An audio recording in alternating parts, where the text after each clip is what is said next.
Hello and welcome back to a brand new video of Fox Reacts. Today we're checking out a new one from Film Theory about the post-credit scenes of the new Thor Love and Thunder. And of course, like anyone could tell you, This video contains spoilers for Thor Love and Thunder. so if you haven't seen the movie yet, pause this video, don't watch the original, go watch the movie, and then come back and watch this.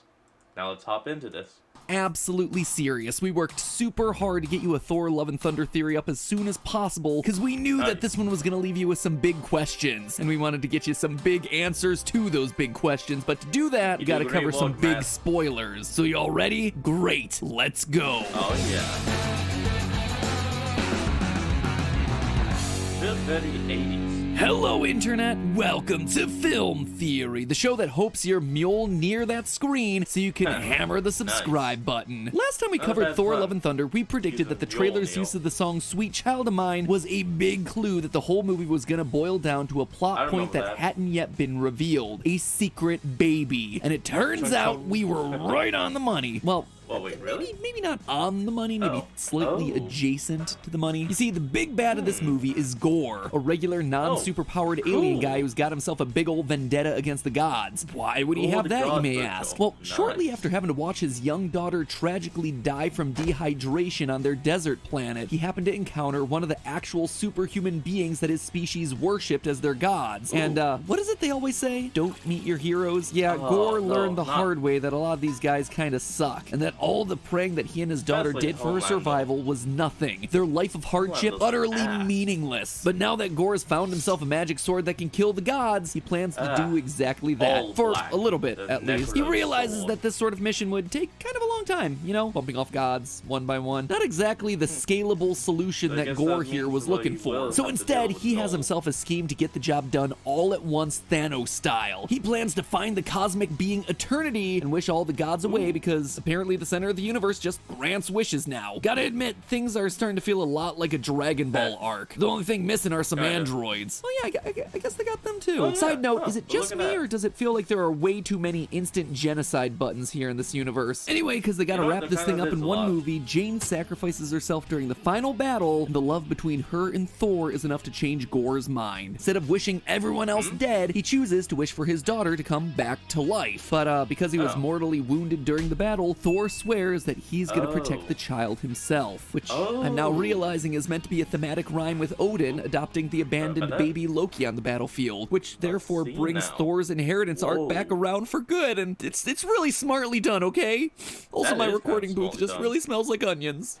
So, like I said, right about a child being pivotal to the story, wrong about who. But then again, there was really no way to call this one based on deep comic lore, because Gore's daughter? Yeah, totally new thing. Gore didn't have a daughter. Thor doesn't traditionally have a daughter. There isn't some popular alt character that she'd easily map onto. This is a completely new, unpredictable angle. So good on you, Taika Waititi. Way to be one of the only people in Hollywood to have original ideas. The only other main context we've got, at least for now, is that her name is apparently Love. She's described as being a child born of eternity. She has superhuman powers of her own, and she can wield Stormbreaker. So my main theory today is asking the question, what does all of this mean? I'll tell you one thing it means right off the bat. It means that Chris Hemsworth's been giving away this twist for weeks and nobody could tell. That's my daughter as well. She plays the character of Love. It also means that the real love story in this movie was Disney's love of recycling the crusty old guy takes care of the cute young thing plot. I mean, hey, if it worked for Mandalorian, it'll apparently work for everything else. Literally everything else. But seriously, you know what I love to do after one of these movies. Look at where all the pieces have landed on the table and try to predict what Disney's next move might be. And between the introduction of not just one, but two superpowered beings in Hercules and Love, there's certainly a lot of story potential here. So what's it all mean? That, my friends, is what I aim to explore today. First, let's talk a little bit more about Hercules. We meet our first new powerhouse thanks to the god-filled Omnipotent City, which was basically a whole sequence screaming, please go frame by frame through me. The heroes even make sure to wave to an off-screen god of carpentry. I see what you guys did there. Though now rationally the internet tends to respond to the media they consume, I'm sure none of that's gonna cause any angry headlines. On the plus side, I guess it means that Ghost Rider will be getting his reboot sooner. Probably actually does mean an actual god of carpentry, not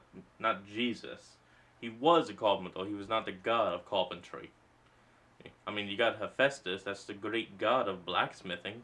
rather than later. But apart from being fodder for like a million clickbait thumbnails with red arrows and circles, the other reason for visiting Omnipotent City was to set up a post-credit scene that introduces the demigod that lots of fans have been asking about for ages. In that post-credit scene, an angry Zeus is embarrassed that Thor and company bested him earlier in the movie, and so Zeus sends his son Hercules to go in and please beat up Thor in a sequel. Now obviously they're just setting him up as a nemesis for Thor 5, or potentially a morally questionable anti-Thor, thereby making him a prime candidate for the Thunderbolts movie that they just announced, where everyone gets their own version of a Dark Avenger. But there is one completely bonkers thing that they might have planned for him that would literally break the internet. Let me explain. I assume we all just kind of know who Hercules is, right? Thanks to everyone from Disney to The Rock taking their own stab at him. He's a hero from Greek mythology, half-human child of Zeus known for big muscles, completing 12 labors, and sometimes wearing a cool hat that's made out of a lion. Well, the Marvel version is, that, pretty much the exact same guy from the myths. Basically how Thor shares a lot of similarities with the mythical Norse Thor. And when it comes to the comics, Herc is kind of a fan favorite second stringer, largely because he was one of the earliest examples of Stan Lee and company creating a playfully meta take on real world pop culture. See, in the 1950s and 60s, the genre of sword and sandal movies were all the rage because of their low budgets and shockingly high returns. All a cheap producer had to do was hire some Mediterranean bodybuilders to fight in skimpy togas in front of old Greco-Roman ruins, and then just watch as the cash flowed in. Kids love the mythical action adventure, and the moms bringing them to the theaters loved the view, so to speak. The most famous actor to come out of these was Steve Reeves, who starred in a whole series of the sword and sandal films through the late 50s and 60s. His most iconic role was Hercules, and looking at that iteration of the hero compared to Marvel's version, the inspiration there is pretty obvious. Since then, Herc's been an active character, a fixture on a lot of different teams in the Marvel Universe, and an on-again, off-again frenemy to both Thor and the Hulk. But how does any of this apply to the MCU and Herc's place in it moving forward? Well, despite being set up as an obvious foil for Thor in the next outing, he might appear sooner than that. I mean, I wouldn't be surprised if he somehow shows up in She-Hulk because, well, that's been a thing before. He'd also make an appearance with the Young Avengers, of all places, considering in the comics he's currently in a relationship with the Young Avenger Marvel Boy, and he has a history of teaching younger heroes. But here is my wild swing for the fences theory. This one is pretty crazy, but stick with me on it. Did you know that the live-action Aladdin was actually in the process of getting a sequel? Yeah, I was surprised too. Anyway, the director, Guy Ritchie, recently stepped away from that project. I can't really imagine why.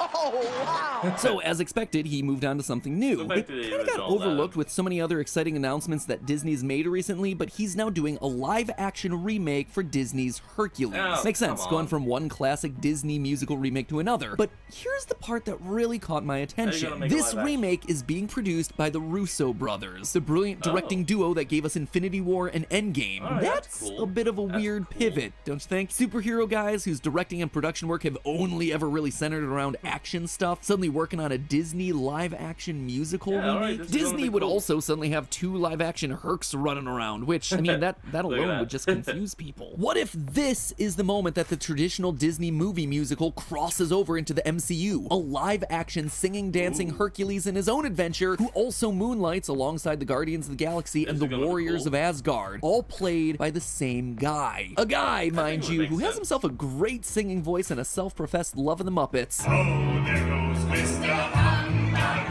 there goes Mr. Grinch. I mean, it'd be pretty darn crazy, but then again, 3 generations of Spider-Man just got together in the same movie, so at this point, anything is possible. And I do mean anything. Oh no.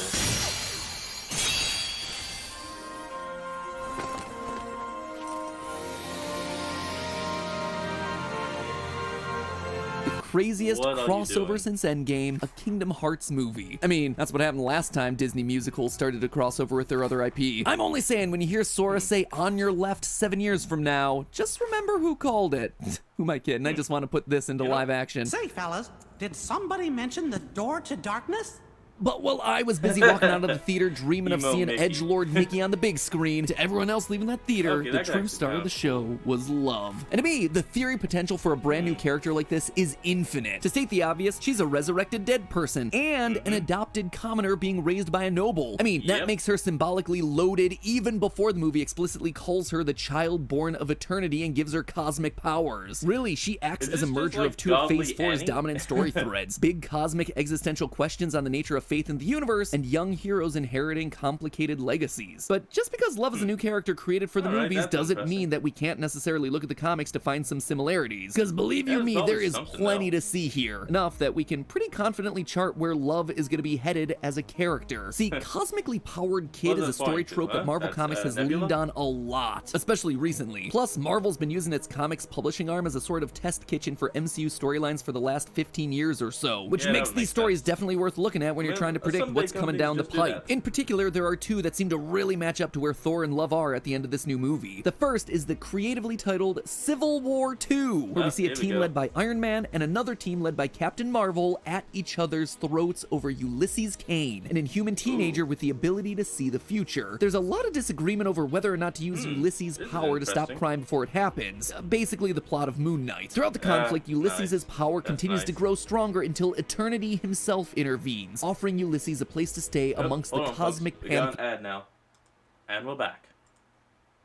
One could say that Ulysses' power made him a, quote, child of eternity, just like how Love seems to have the potential to achieve cosmic god levels of power in her adulthood. Put a pin in that one, we're gonna come back to it later. The second story I think we should look at is actually one that's currently ongoing in the main Avengers comic book. It involves a powerful cosmic force called the Star Brand. This is a magical tattoo that sears itself into a host, granting that person nearly infinite power limited only by their imagination. But here's the thing. Though the Star Brand concept has existed in Marvel lore since the mid-1980s, it's always been in unimportant alternate universes. But then all of a sudden it was introduced into the main 616 continuity in 2013 in an Avengers storyline called The Last White Event. This was done as a self-defense mechanism for the multiverse, with these white events zapping random Earths and granting them star brands in an attempt to stop universes colliding and destroying one another in events called incursions. Now, where have I heard that word before? The larger the footprint you leave behind, the greater the risk of an incursion. Yep, this is one of those storylines that the MCU is currently using to blueprint the movies. It's not stopping there. The Star Brand has since changed hands several times, and in the Avengers comics coming out right now, it has ended up in the possession of an orphaned girl named Brandy, a girl who, wouldn't you know, is adopted by the Avengers, including Thor. And if that wasn't clear enough, Star Brands are granted to the user through lightning bolts. Very thematic for a new character introduced in a Thor movie, huh? But the real cherry on top of this evidence sundae, this Avengers storyline and the girl with the Star Brand are both creations of writer Jason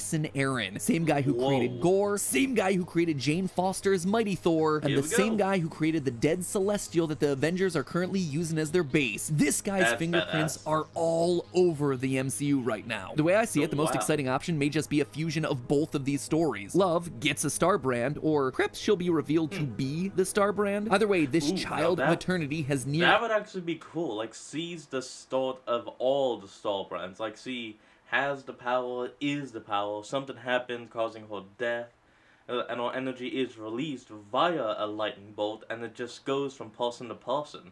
Boom, there you go, take it for your movie, use it. Infinite cosmic power, which catches the attention of everyone's favorite star cop, Captain Marvel. Remember, she only pops in for matters that are deemed really important for the universe's survival. A child with infinite powers? Yeah, feels like it could be a biggie. This ultimately leads to another civil war with Captain Marvel and Thor duking it out over the Child of Eternity in Phase 5 or 6. I mean, there's already a whole episode of What If dedicated to how much fun a Captain Marvel versus Thor matchup would be. The writing is on the wall, people. That said, there is one final route that all of this could go. One that, well, I noticed a few details that set off some alarms. It is a wild stretch, but you'll see. One other famous special power child storyline is the much older Celestial Madonna saga from the 1970s. This was written by Steve Englehart, whose work inspired a lot of WandaVision and Falcon and the Winter Soldier. Here's the abridged version, and I swear to you, I swear, I am not making a single word of this up. Mantis from the Guardians of the Galaxy marries the ghost of an alien tree, who's reanimated the body of the recently deceased Avenger Swordsman, aka Jack the Sword Guy that we saw in the recent Hawkeye show. This somehow makes Mantis the prophesied Celestial Madonna, and her child with Tree Ghost Swordman is the Celestial Messiah. Seems like a story that's best left forgotten with the 70s, right? Well, Marvel disagrees. The Celestial Messiah is an eco-warrior that just recently returned in a central role of the 2020 event series Empire. Now, this story was insane. Honestly, I wouldn't have even brought it up if it weren't for one thing. It is one of the definitive Kang the Conqueror storylines. character Oh. Marvel is clearly setting up to be their next Thanos. The Celestial Wow, Madonna I'm, saga introduced a lot of his mythology. It even Okay. featured one of the first I'm major confused. instances of two Kang variants fighting, with the Conqueror facing off against Rama Tut, a version of Kang who was a pharaoh in ancient Egypt. Now, that's all of cool. this seems completely random, but Rama Tut has already been referenced in Moon Knight with some Easter eggs. There More it is. importantly, though, they make it a point in Love and Thunder to remind us that Love's weapon of choice, Stormbreaker, has a handle that's made from Groot's arm. And that arm is really? still alive, sentient, and evidently growing. When planted in the ground, it takes root. Who knows? Maybe that whole alien tree messiah Okay. stuff could be on the table here too, with Love becoming the Celestial Madonna and Stormbreaker growing into the character that's trying to woo her. Sounds insane. Yeah, and that is admittedly it completely is. But I insane. mean, they're giving Wonder Man a show for crying out loud. Did you even know that there was a character called Wonder Man? Because I didn't. thought So of it there you before, have it, but I don't loyal remember. theorists. The two new characters introduced to Love and Thunder that are going to massively shake up the MCU moving forward. What's most exciting about this one is that they built the biggest story turn of the movie, and now easily the biggest new character turn for the Thor Wow, franchise I moving am forward honestly around a confused. totally new story direction that was crafted specifically for the movies. Not Marvel, taken you're from an doing an existing comic, amazingly not taken confusing from job. mythology, a new idea by the filmmakers. That is a huge Wow. deal. But the MCU, of all things, could become the next place we start seeing as a source for new characters and stories instead of just bigger budget movie length versions of old ones. That is something Yep, that we could have that's never the future we predicted. want. But hey, one of the things I loved most about Thor Love and Thunder was its amazing aesthetics. It was colorful, bright, and most of all, it was And now I'm guessing this is, the sponsor displayed. So anyway, that is where we're going to leave off today's video. So I want you all to remember to like, comment, and subscribe for more. Down in the description will be a link to the original video, so remember to support the original creator and all they do. And I'll see all of you folks next time. Have a good one.